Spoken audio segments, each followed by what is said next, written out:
likes to sing, then the rhythm instrument is the one I find myself playing the most. And then on fiddle, I learned to kind of learn to appreciate the sustain you can get with the bow that I hadn't. It took me a long time to realize that I wasn't taking advantage of that enough, and the way because the mandolin is fretted, it's an exact to the next note, whereas with the violin you can sort of slide it in and make it more voice-like. So you talk about the rhythm, and a lot of folks who are sort of less, I guess, knowledgeable on bluegrass, you'd notice you're typically not a drummer, so you have that metronome with the bass and the mando usually chopping.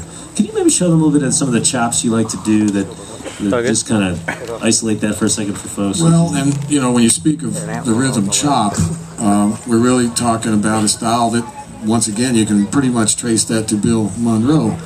And he didn't, I don't even know at what point in his life and career that he started because when he first started the Bluegrass Boys, and of course coming from the mandolin and guitar duet of his brother Charlie, and he did before he got his classic bluegrass band,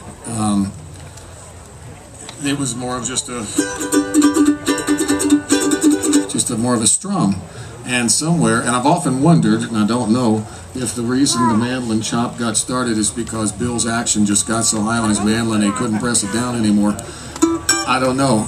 But in other words, and when we talk about the mandolin chop, then it sort of came, but I mean, you'll notice in bluegrass bands, for instance, that there'll be times where the banjo player, in the tradition of Earl Scruggs, does a chopping rhythm, the chop style, and so somebody's always kind of hitting that backbeat a little bit somewhere in the ensemble of a bluegrass group.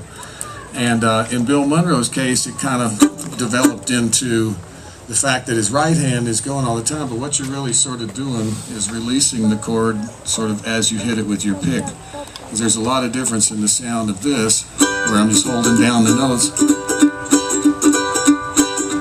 sort of like a guitar strum, and then Mr. Monroe's developed sort of into this, where the right hand would stay in motion like a guitar, but the left hand starts accenting the backbeat more.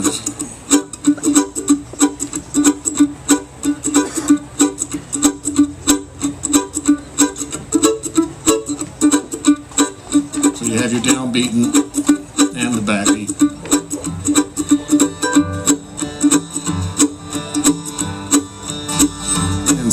Sometimes, of course, if you want to just chop the backbeat, you don't have to have your right hand doing the entire motion. Especially the faster the tune, of course.